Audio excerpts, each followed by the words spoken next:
Donc bonjour à toutes et à tous. Donc on va attendre encore quelques 30 secondes environ que tout le monde se connecte avant de commencer cet webinaire sur la création d'entreprise.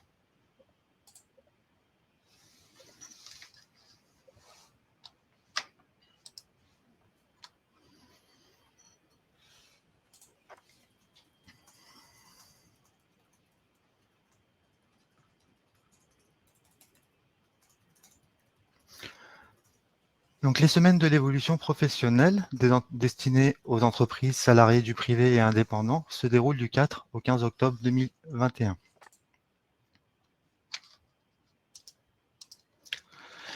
Vous êtes inscrit aujourd'hui à la webinaire « Je veux créer ou reprendre une entreprise ». Quelques règles ou consignes avant de commencer. Vous pouvez poser toutes vos questions à travers l'onglet « Questions » que vous retrouvez à droite de l'écran et nous y répondrons en cours de webinaire ou en fin de webinaire. Bien pensez à utiliser l'onglet « Questions » car vous pouvez noter les questions afin de les faire remonter dans la liste d'importance. La semaine de l'évolution professionnelle, qu'est-ce que c'est? Donc c'est du 4 au 15 octobre 2021. C'est un événement 100% gratuit, accessible à tous et digital, qui est organisé par l'APEC, le réseau EVA, le groupement Évolution, BGE Guyane et Antea RH Corse. Et bien sûr en association avec nos partenaires régionaux et nationaux. Les semaines de l'évolution, c'est plus de 100 webinaires sur des thématiques différentes liées à l'évolution professionnelle. Donc pour me présenter, donc je suis Ludovic Valenza, je suis manager de service de la région Auvergne-Rhône-Alpes pour le réseau EVA. Cette webinaire va parler de la thématique « Je veux créer ou reprendre une entreprise ». Et cette webinaire a pour objectif de répondre à quelques questions comme « Qu'est-ce que peut m'apporter le conseil en évolution professionnelle dans le cadre d'un projet de création d'entreprise ?» et quelles sont les différentes étapes pour un porteur de projet pour mettre en œuvre son projet de création ou reprise d'entreprise. Donc le programme de cette webinaire, donc nous allons voir dans un premier temps les étapes de création ou reprise d'entreprise, les différentes étapes, nous allons faire un point spécifique par exemple sur l'étude de marché, le rôle du conseil en évolution professionnelle et le dispositif démissionnaire qui permet de quitter son entreprise pour mettre en œuvre son projet professionnel.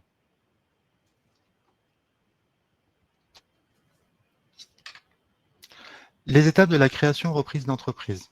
Donc la création-reprise d'entreprise, il y a différentes étapes.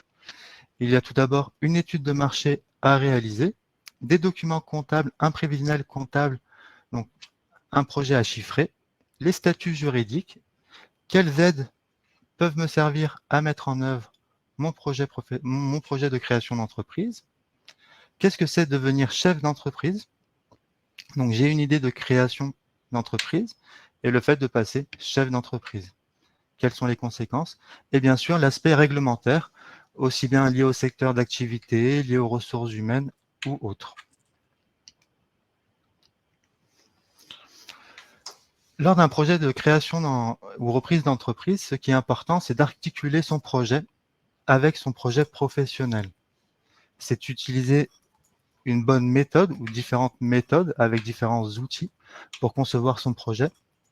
C'est aussi programmer son projet dans le temps, de réaliser un rétro-planning, de s'entourer de bonnes personnes, donc c'est très important. Quelle personne peut me conseiller? Quels sont les experts qui peuvent m'accompagner dans le cadre de mon projet? Et quelles sont aussi les pistes alternatives? Si par exemple mon projet ne parvient pas, qu'est-ce que je peux modifier ou quelles sont les autres pistes que je peux mettre en œuvre pour atteindre mes objectifs? Et aussi se former en vue du projet de création d'entreprise. Se former, c'est quelque chose de très important parce qu'on oublie souvent de se former lors d'un projet de création d'entreprise. Et pourquoi se former? Donc très important de se former. Donc pourquoi se former?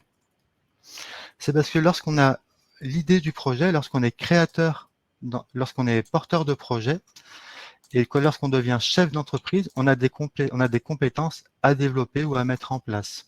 Des compétences managériales, apprendre à gérer une équipe ou à gérer une équipe, des compétences en termes de marketing et commercial, comment communiquer ou vendre mes produits, Des compétences en gestion des ressources humaines, comment recruter une personne, comment déposer des offres d'emploi, des compétences en gestion financière pour comprendre les documents comptables et aussi des compétences métiers qui sont très importantes dans le cadre d'un porteur de projet.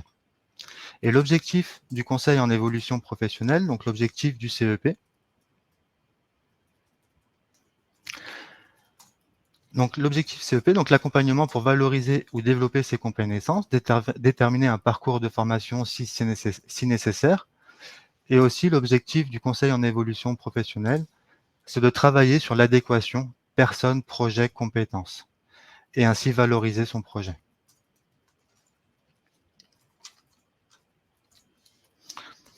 La deuxième étape pour un porteur de projet, c'est l'étude de marché. C'est vraiment un élément crucial du dossier de création d'entreprise ou de reprise d'entreprise.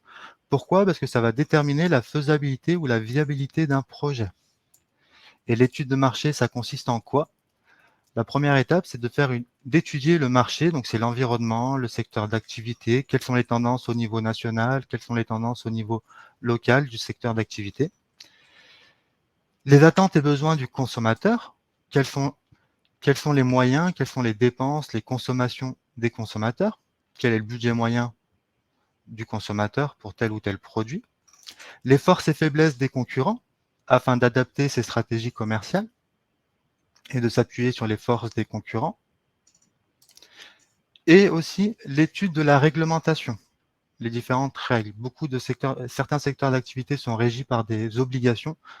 Par exemple, la création d'un bar-restaurant nécessite des formations obligatoires pour pouvoir exercer. Et l'étude de marché, ça permet de mettre en place ces stratégies commerciales. Ces stratégies commerciales, ça concerne vraiment son produit, son projet. Et les stratégies commerciales vont concerner le produit, qu'est-ce que je vends, quel est le type de produit que je vends, le prix, à quel prix, est-ce que je vais m'aligner vis-à-vis de mes concurrents, est-ce que je vais mettre un prix supérieur parce que mes produits vont être de meilleure qualité ou de prix inférieur pour attirer plus de monde d'un coup. La distribution, comment je vais vendre, très important parce que on pense souvent au site, à la structure. Je vends dans mon magasin, mais on peut aussi vendre dans des marchés, on peut aussi vendre à travers Internet. Donc, il y a des canaux de distribution qui sont divers et variés. Et la communication. Comment me faire connaître, comment communiquer en amont de la création d'entreprise et après pour faire connaître son entreprise. Très important parce que la communication va représenter l'image du projet et aussi ça doit être en lien avec tous les autres aspects, le produit, le prix et la distribution. Pour réaliser ces stratégies commerciales, donc généralement, on a une idée de création d'entreprise. Donc, je vais reprendre mon exemple de bar-restaurant. Donc, voilà, j'ai envie de créer un restaurant. J'étudie ma concurrence, j'étudie les consommateurs et du coup, je peux ajuster mes stratégies commerciales en termes de produits ou de prix. Et ça permet aussi pour vous et pour les tiers de clarifier son activité, de clarifier son projet. Lorsque vous allez demander une demande de financement auprès d'une banque ou une demande d'aide financière, ben ça va permettre vraiment de clarifier et de valoriser votre projet. Et le conseil en évolution professionnelle vous permet de clarifier votre projet. Une étape qui intervient à mon sens après l'étude de marché et après les stratégies commerciales, c'est les statuts juridiques. Souvent, c'est la première question que vous avez. Quel statut pour mon projet? Mais les critères de choix du statut, donc, il n'y a pas de forme idéale. Il n'y a pas de forme idéale entre une entreprise individuelle, une société, mais c'est surtout en fonction de votre projet, en fonction de la nature de votre activité, en fonction de la taille de votre entreprise, en fonction de votre situation personnelle, du pouvoir de décision. Est-ce que vous allez créer seul, à plusieurs, du régime fiscal ou social que vous préférez, que vous voulez choisir. Mais une question aussi qui est primordiale, c'est la protection du patrimoine. Est-ce que je veux confondre mon patrimoine personnel à mon projet professionnel ou vraiment je veux séparer les deux?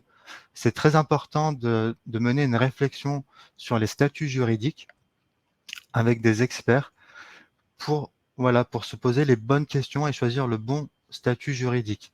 Parce que les statuts juridiques, le choix de votre statut juridique, pour faire simple, ce sera la carte d'identité de votre entreprise. Et toutes les conséquences en termes de comptabilité vont dépendre des statuts juridiques. Concernant les statuts juridiques, donc sur cette diapo, vous pouvez remarquer donc quelques questions. Donc la première question, c'est souhaitez-vous vous associer? Désirez-vous séparer votre patrimoine personnel et professionnel? Quel régime social préférez-vous? Et à quel régime fiscal désirez-vous être soumis? Ce sont des questions très importantes avant le choix du statut juridique, parce que pour changer un statut juridique par la suite, c'est très compliqué et assez coûteux. Donc il est très important dans le choix du statut juridique de se faire accompagner par des experts en création d'entreprise.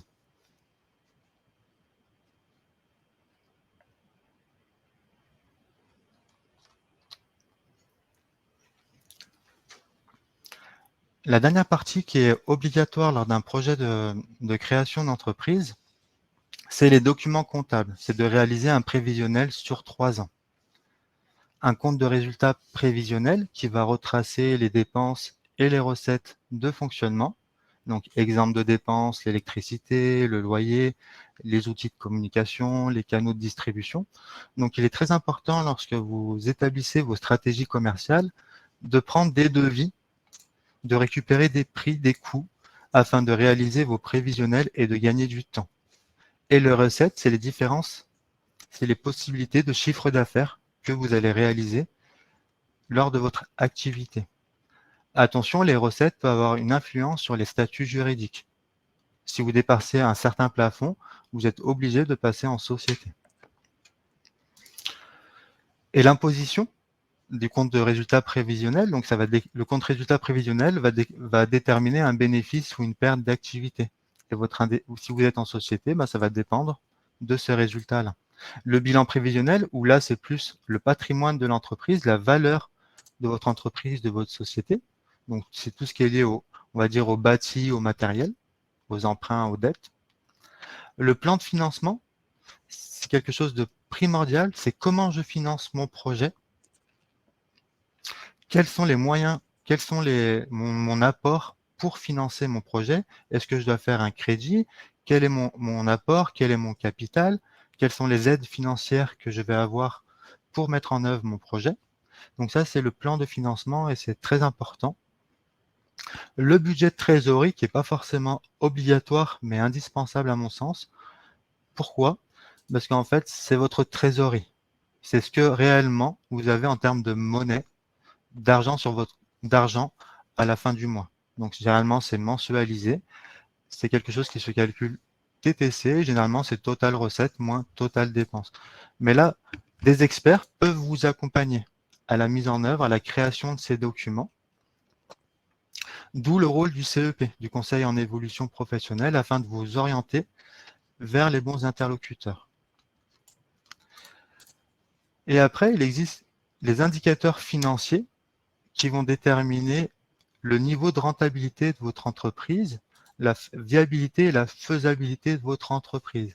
Ce n'est pas le compte de résultat prévisionnel qui va déterminer si votre entreprise est viable, mais ça va être le BE, la capacité d'autofinancement, le taux de rentabilité. Ce sont les indicateurs financiers qui vont vous donner un avis en prévision, bien sûr, c'est que des prévisionnels, mais sur la viabilité et la faisabilité de votre projet.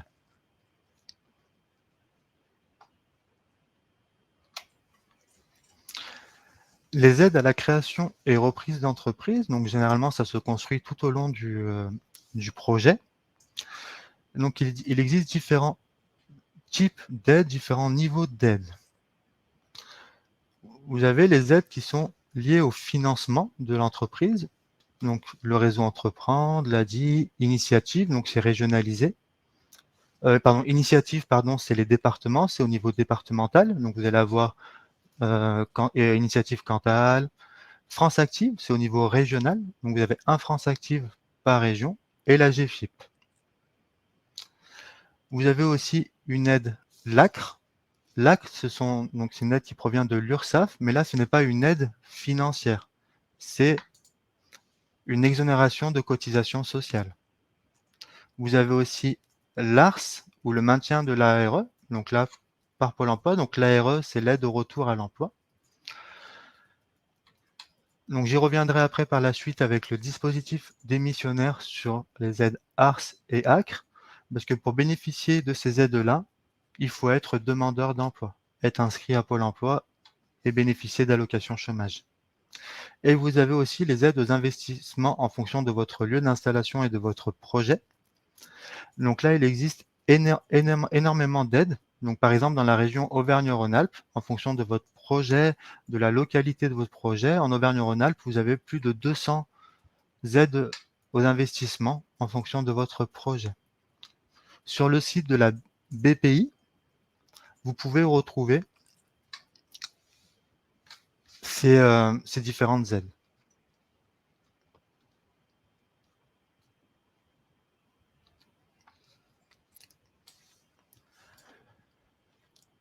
Le rôle du CEP dans tout ça, c'est de mettre en relation, c'est de vous orienter, de vous donner les informations pour vous orienter vers les bons interlocuteurs de votre territoire. Sur les différents interlocuteurs que vous pouvez voir à l'écran, vous allez avoir des accompagnements gratuits, vous allez avoir des accompagnements payants en fonction de ce que vous voulez faire. Donc, par exemple, pour réaliser des enquêtes liées au statut juridique, liées aux documents comptables, les experts comptables, les chambres consulaires, les cabinets d'études peuvent vous accompagner gratuitement ou avec un certain coût. Par exemple, les cabinets comptables proposent 3 rendez-vous gratuits d'aide à la création d'entreprise. Ils vous aident à créer un prévisionnel comptable et à travailler aussi sur les statuts, tout comme les chambres consulaires. Vous avez aussi les organismes de financement, donc ce que je vous ai présenté dans la diapo que je viens de vous présenter. Donc les organismes de financement, donc Initiative, oui, vous propose des aides à la création d'entreprises et aussi vous propose des garanties de prêt. Par exemple, vous faites un prêt bancaire, la difficulté souvent c'est de trouver des garants et le réseau Active, le réseau Initiative vous propose d'être garant de crédit bancaire. Vous avez aussi les pépinières d'entreprise. Donc, les pépinières d'entreprise, ça vous accompagne, pareil, ça permet de mettre en œuvre, de tester son entreprise. Et les coopératives d'entreprise. Les organismes de formation peuvent intervenir parce que les organismes de formation vont proposer des formations d'aide à la création reprise d'entreprise, donc à créer votre projet, mais aussi proposent des formations, bien sûr, pour développer vos compétences en termes de communication ou autres. Et le rôle du conseiller et les questions que vous allez vous poser, surtout, c'est quand et comment les solliciter ces acteurs sur le territoire, qui et pourquoi. Et le rôle du conseiller CEP, c'est de pouvoir vous orienter, vous aiguiller vers ces interlocuteurs-là, afin de formaliser un projet global.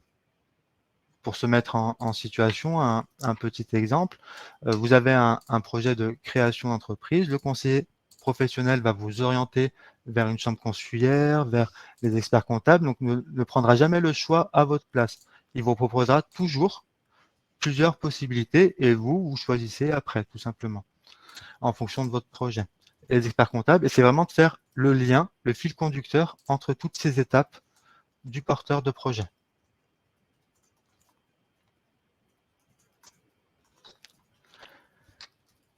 De même, je vois dans les questions des questions sur les prévisionnels comptables, sur les coûts ou autres. Il faut savoir qu'il y a beaucoup d'organismes vous proposent des accompagnements gratuits. Vous pouvez les financer à travers votre compte CPF ou autre avec de l'autofinancement, mais il existe aussi des structures qui vous accompagnent gratuitement pour tout ce qui est études pour tout ce qui est études sur les documents comptables et études juridiques.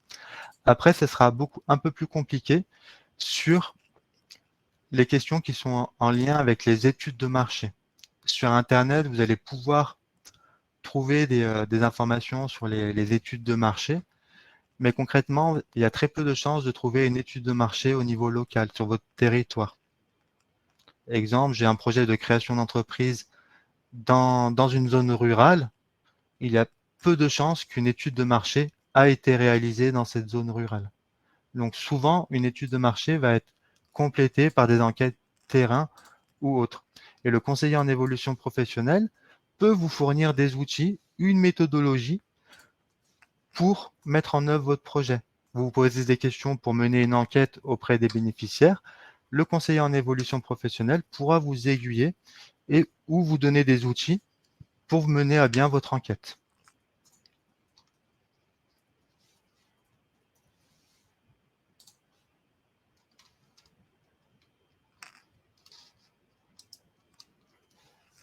Pourquoi faire appel à un conseiller en évolution professionnelle?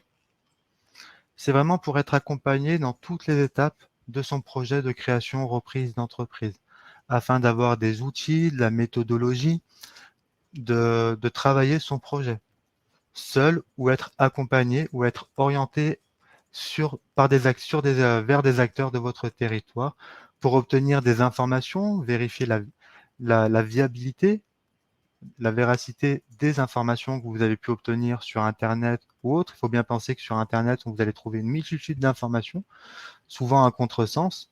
Donc ça permet vraiment de clarifier toutes les informations, les masses d'informations que vous allez pouvoir retrouver sur votre projet de création d'entreprise. Et aussi souvent la finalité du conseil en évolution professionnelle, hormis la création de votre projet de création d'entreprise, l'accompagnement à la mise en œuvre de votre projet, c'est aussi mobiliser le dispositif démissionnaire et mettre en œuvre son projet de création d'entreprise.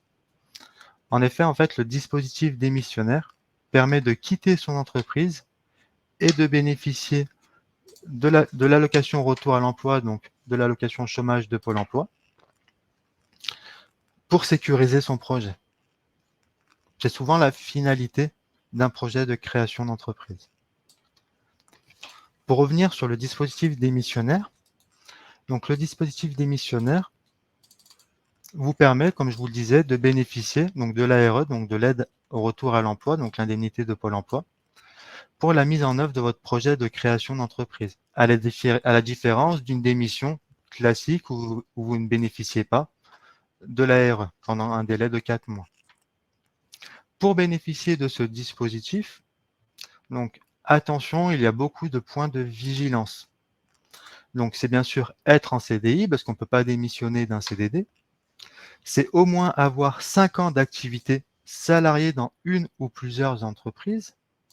Si vous avez travaillé dans plusieurs entreprises, il y a une tolérance de 5 jours ouvrables.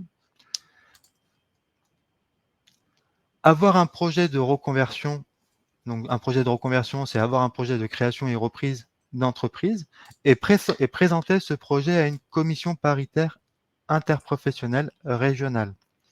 Donc en fait, l'objectif du dispositif démissionnaire et l'accompagnement CEP, c'est de présenter votre projet à une commission qui va valider le caractère réel et sérieux de votre projet ou non. Et c'est grâce à cette commission, à la détermination du caractère réel et sérieux, donc la commission paritaire, suite à ça, va vous donner une attestation qui va valider votre projet auprès de Pôle emploi. Vous pouvez retrouver toutes les informations concernant ce dispositif démissionnaire sur le site démission-reconversion.gouv.fr afin de vérifier votre éligibilité. Vous pouvez le faire aussi sur le simulateur de Pôle emploi. Sur Google, vous tapez tout simplement simulateur Pôle emploi et vous faites votre simulation. Attention, il y a beaucoup de nuances sur les critères d'éligibilité et il ne faut surtout pas, à mon sens, démissionner, anticiper les choses. C'est vraiment l'étape 1.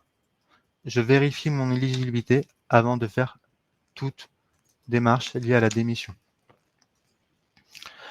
Lorsque la commission ne valide pas le caractère réel ou sérieux, vous avez la possibilité, avec un conseiller en évolution professionnelle, de faire un recours afin de justifier le caractère réel et sérieux de votre projet. Et pour bénéficier du dispositif démissionnaire, l'accompagnement par un conseiller en évolution professionnelle est obligatoire. Avec le conseiller en évolution professionnelle, vous allez co-construire, co-rédiger ce qu'on appelle le volet CEP. Donc le volet CEP, c'est ce que vous allez présenter à cette commission. Et c'est grâce à ce volet CEP que la commission va pouvoir se positionner.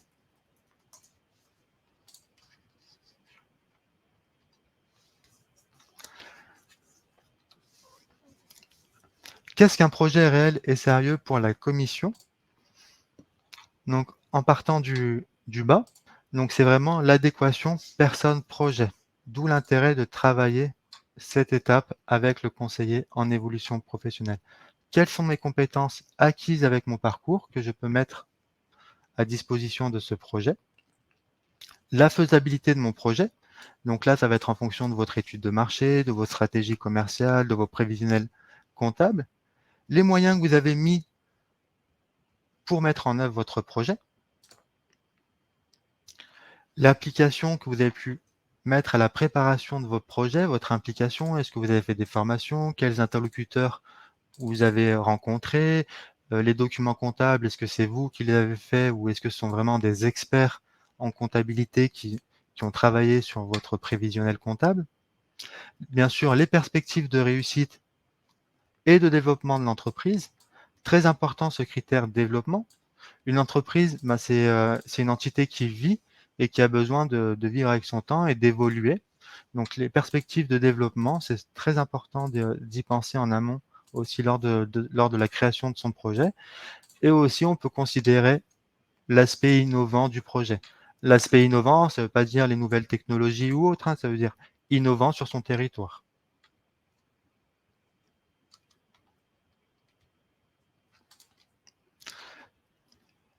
Donc je répondrai à toutes vos questions enfin. Donc les éléments obligatoires pour bénéficier du dispositif démissionnaire.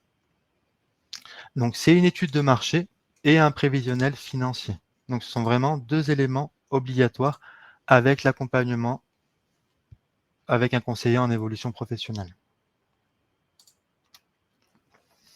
Concrètement, le dispositif démissionnaire, donc il y a une première étape de vérifier son éligibilité avec le conseiller en évolution professionnelle afin de s'assurer des bonnes dates et de l'éligibilité parce que très important de s'assurer de revenus après une démission.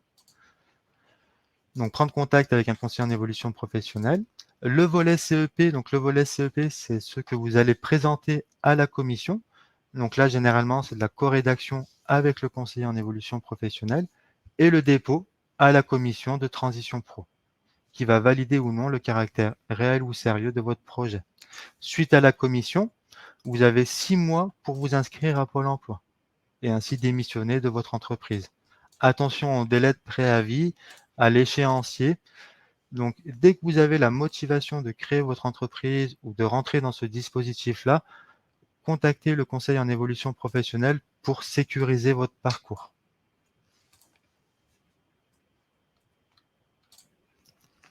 Nos conseils, quand vous avez un projet de création d'entreprise, c'est d'avoir déjà plusieurs avis d'experts.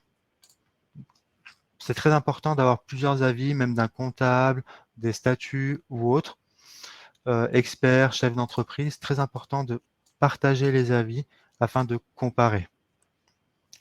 Parlez aussi de son projet autour de vous, avec vos proches, vos amis, parce qu'un projet de création d'entreprise, ça a un fort impact sur sa vie personnelle.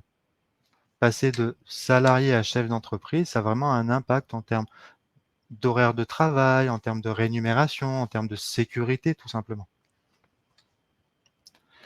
Très important de valoriser son projet, de travailler sur la présentation de son projet. Pour tout simplement déjà la commission paritaire de transition pro pour bénéficier du dispositif démissionnaire, mais pour aller plus loin, pour faire des demandes de crédit et même vous être au clair avec votre projet. Faites-vous accompagner par des experts et par un conseiller en évolution professionnelle et aussi anticiper. Qu'est-ce que je fais qu'est-ce que mon projet devient si, par exemple, la commission décrète que mon projet n'est pas réel et sérieux. Donc, l'alternative, étudier une alternative, c'est très important.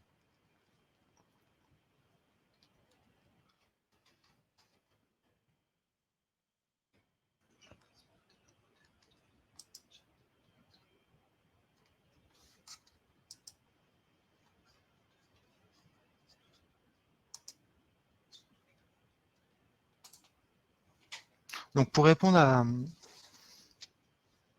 à quelques questions,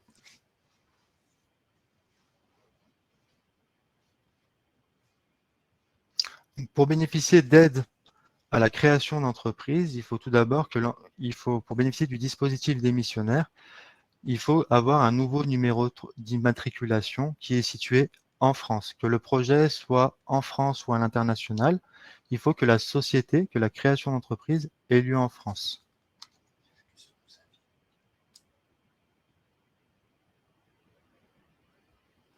Pour avoir une évaluation des coûts de l'entreprise, de la compta, donc oui, vous pouvez avoir des études gratuites sur l'étude de la comptable. Et vous pouvez être aussi accompagné pour mettre en œuvre votre comptable. Les cabinets comptables, selon les différents statuts que vous optez, peuvent vous accompagner et vous proposer un accompagnement sur le coût de la gestion. Après, bien sûr, il faut toujours mettre en concurrence les différents prestataires.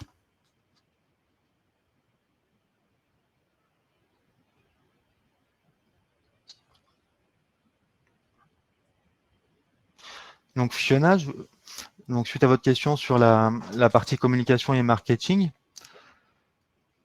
oui, quand on est auto-entrepreneur, le conseil en évolution professionnelle peut vous accompagner dans le choix de formation, dans le choix de développement de compétences dans tel ou tel domaine. Donc là, vous parlez de communication et marketing, mais ça peut être en comptabilité, en management plus classique, en RH, en fonction de tout projet de formation.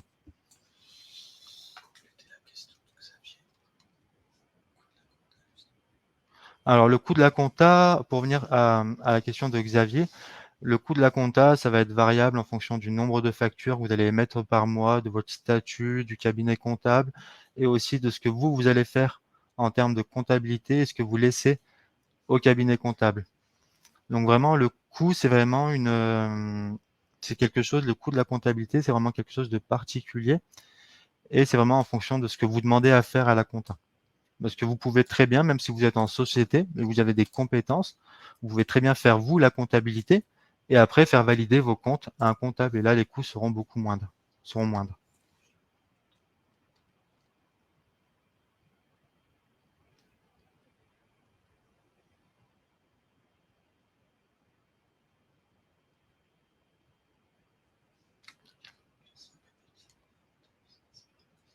Donc oui, en effet, donc Emeline, le business plan. Donc le business plan, c'est tout simplement valoriser son projet. Quelles sont mes compétences, l'étude de marché, les stratégies commerciales, le business plan. Donc, on ne va pas formaliser un business plan, mais on va vous accompagner à apporter tous les éléments qui vont compléter le business plan. Donc oui, tout à fait. Donc Christelle, on peut créer son entreprise en étant en CDI. Et après, dans un second temps, plus tard, quitter son CDI pour développer son entreprise si vous le souhaitez.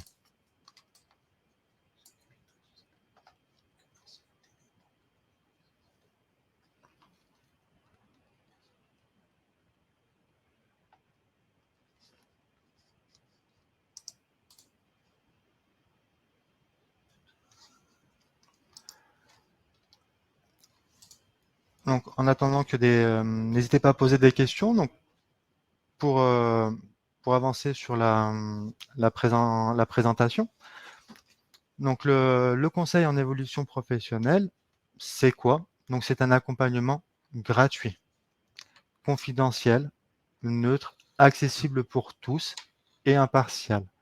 Le conseiller en évolution professionnelle n'est pas là pour juger votre projet, mais c'est grâce aux études que vous allez mener, grâce aux interlocuteurs que vous allez voir, que par vous-même que par des échanges avec le conseiller que vous allez vous rendre compte de la faisabilité et de la viabilité de votre projet. Donc le conseil en évolution professionnelle, c'est vraiment un processus d'appui à tous les salariés et indépendants, quel que soit leur contrat de travail, pour faire un point sur leur situation professionnelle et le cas échéant, élaborer, formaliser et mettre en œuvre une stratégie visant à l'évolution professionnelle. Vous pouvez retrouver toutes ces informations sur le site mon-cep.org afin de prendre un rendez-vous avec un conseiller en évolution professionnelle. Le conseiller en évolution professionnelle, c'est pour qui?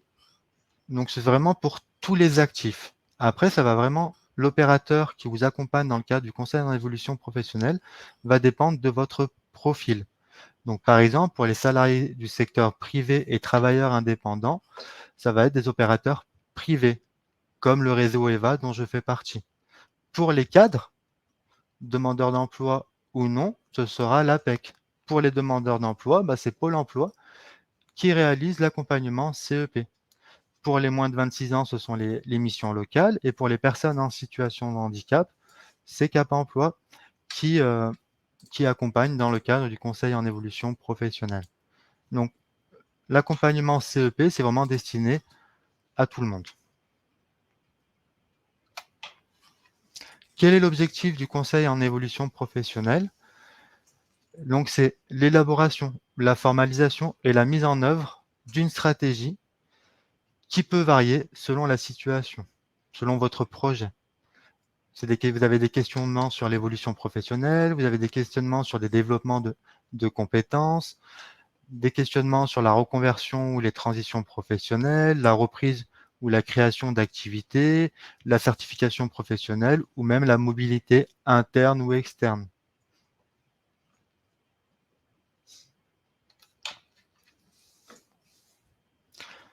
Donc, comment se déroule l'accompagnement en conseil en évolution professionnelle? Donc, c'est vraiment un accompagnement individualisé, personnalisé, adapté à votre profil, à votre projet. Donc, dans un premier temps, c'est vraiment un conseil qui a pour but, qui vous permet d'exprimer votre demande, votre besoin, d'accéder à un premier niveau d'information sur les métiers, l'offre de formation, les différents dispositifs, les étapes de création ou reprise d'entreprise, et identifier les différentes démarches possibles, et éventuellement de donner une suite pour un prochain rendez-vous à un second temps.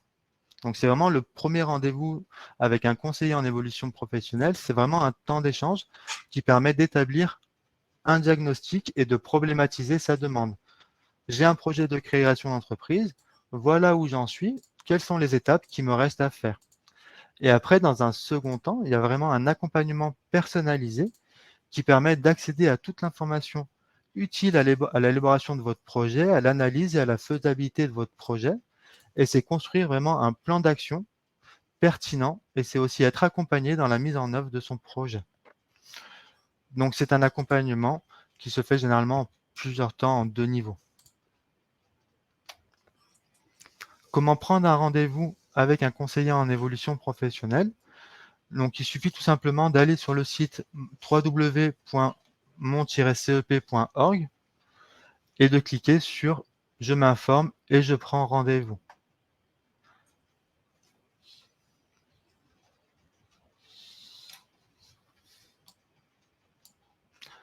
Donc, pour répondre à une question sur le conseil en évolution pour les contractuels de la fonction publique, donc, pour la fonction publique, donc il faut être orienté. Donc, généralement, ce sont vos RH qui vous aiguillent pour l'accompagnement des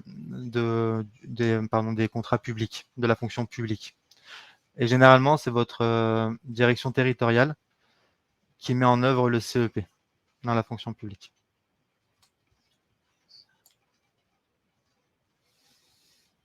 Alors, pour la création d'entreprise, il n'y a aucune certification de la comptabilité pour les documents comptables. Pour répondre à la question d'Olivier, donc les documents comptables, il n'y a aucune obligation de les faire par un expert, mais vous pouvez les faire, vous pouvez même les faire vous, donc pour bénéficier du dispositif démissionnaire. Après, quand vous allez demander un crédit, mieux vaut les faire faire par un expert, et même pour vous, pour sécuriser votre projet.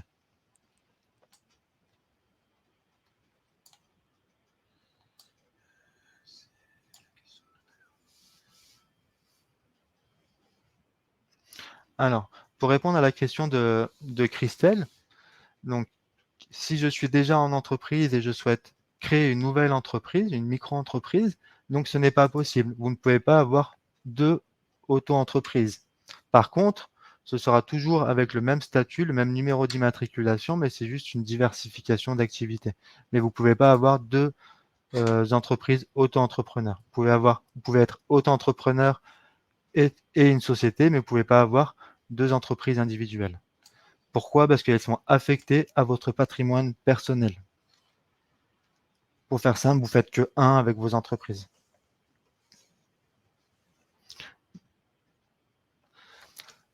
Donc, pour répondre à la question de Muriel,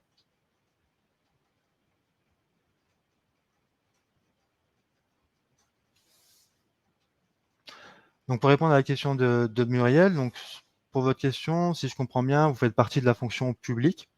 Donc pour moi, oui, vous pouvez bénéficier du CEP, mais du CEP destiné à la fonction publique pour votre projet de création et reprise d'entreprise, et vous bénéficiez des mêmes avantages, du même accompagnement que ce que je viens de décrire dans votre projet de création d'entreprise.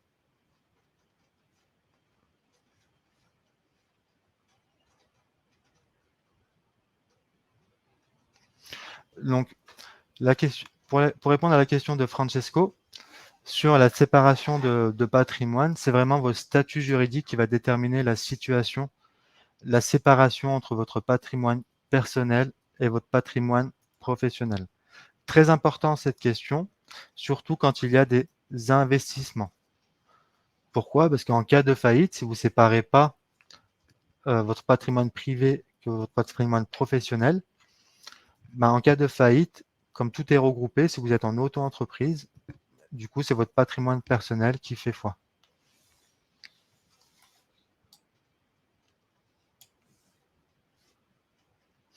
Alors, pour répondre à la question d'Emeline sur l'accompagnement CEP, donc le CEP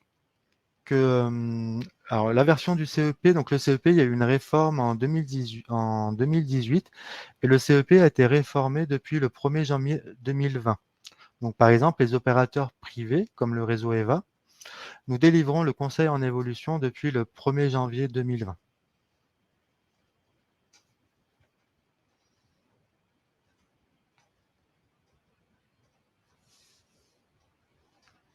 Pour répondre à la question de Christelle, en effet, si vous avez déjà une entreprise, pour bénéficier des aides à la création d'entreprise, il faut créer une nouvelle entreprise, avoir un nouveau numéro d'immatriculation. Mais après, votre question peut aller plus loin, c'est je veux développer mon activité. Est-ce que, donc sachant que les auto-entreprises, il y a un plafond à atteindre, potentiellement, peut-être qu'il serait intéressant de travailler un changement de statut et du coup de bénéficier, de passer en société par exemple, et de bénéficier du coup d'une nouvelle immatriculation et de bénéficier d'aide dans la création d'entreprise. Si vous voulez, si vous avez besoin de ça, c'est de la stratégie à la création d'entreprise et des experts en création dans le cadre du CEP, du Conseil en évolution professionnelle. Ce sont des réponses, des choix stratégiques qu'on peut vous apporter. Je peux créer une SASU, oui, alors pour répondre toujours pareil, Christelle, on peut créer n'importe quel statut. Alors vous, votre question, c'était un changement de numéro d'immatriculation. Vous avez tout à fait raison. En passant de auto-entrepreneur ou entreprise individuelle à société, SASU, SARL, peu importe la société, vous avez un nouveau numéro d'immatriculation et là, vous pouvez bénéficier des aides et du dispositif démissionnaire.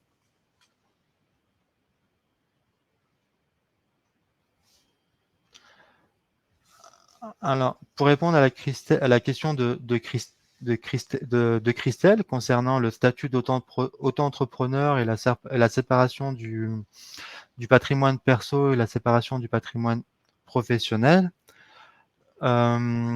actuellement, les deux patrimoines sont confondus lorsqu'on est en statut auto-entrepreneur.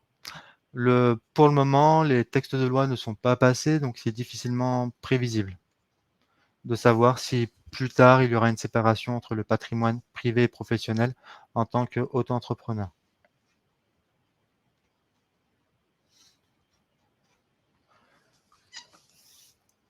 Oui, donc les chambres consulaires peuvent bénéficier de l'accompagnement CEP.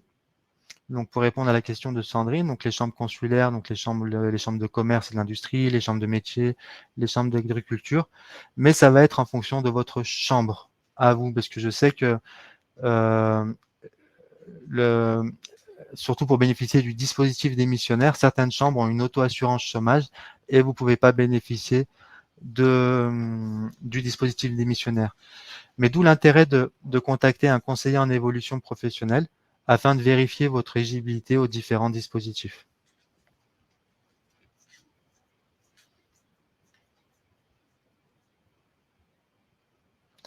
Alors, pour répondre à la question d'Olivier sur le dépôt des comptes annuels, tout dépend, tout dépend du statut de votre société, entreprise individuelle, SARL, et des règles de gouvernance. Donc, en fonction de vos statuts, les dépôts des comptes annuels, ça va être vraiment en fonction de vos comptes des statuts, mais par exemple pour les SARL, SAS, vous êtes obligé de passer par un expert comptable en fonction de votre chiffre d'affaires. Et les éléments nécessaires pour compléter à votre question, donc il y avait une question sur les éléments nécessaires pour déterminer le coût du business plan. En gros, c'est vraiment votre étude de marché, votre stratégie commerciale et les compétences que vous avez acquises dans la comptabilité qui vont permettre de déterminer un coût dans la réalisation de votre business plan.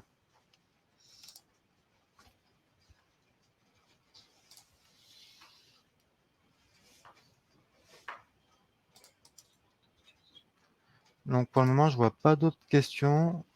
Si je n'ai pas répondu à quelques questions, n'hésitez pas à reposer la question dans l'onglet questions.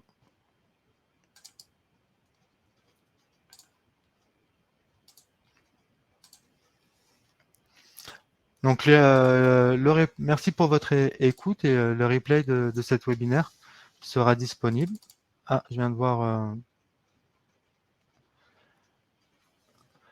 Donc, pour répondre à la question d'Olivier sur quels sont les coûts amortissables. Alors, les coûts amortissables, beaucoup de coûts sont amortissables, mais il n'y a aucune obligation de les amortir. Par exemple, les frais d'immatriculation peuvent être amortissables. Mais tout dépend de votre objectif, de votre projet, de vos investissements et de l'intérêt. Pour ce genre de questionnement, à mon sens, en fonction de votre statut, donc les coûts, déjà, les coûts vont varier en fonction de vos statuts, les coûts de création d'entreprise. Pour moi, il est important d'aller voir un expert aussi bien dans un cabinet comptable que dans une chambre consulaire, afin vraiment de déterminer quels sont les coûts à mon projet et de déterminer un bilan prévisionnel, un compte de résultat prévisionnel en adéquation avec le projet et surtout ne pas se tromper, être en relation avec des experts. Mais d'où l'intérêt de rencontrer un conseiller en évolution professionnelle, parce que pour le conseiller en évolution professionnelle, son objectif, c'est de trouver le meilleur interlocuteur et ou de vous apporter les réponses.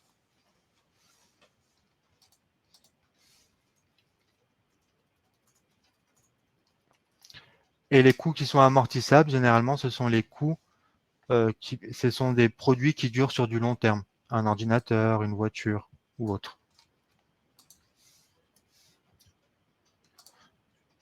Donc je vois plus de questions dans le chat ou dans l'onglet questions.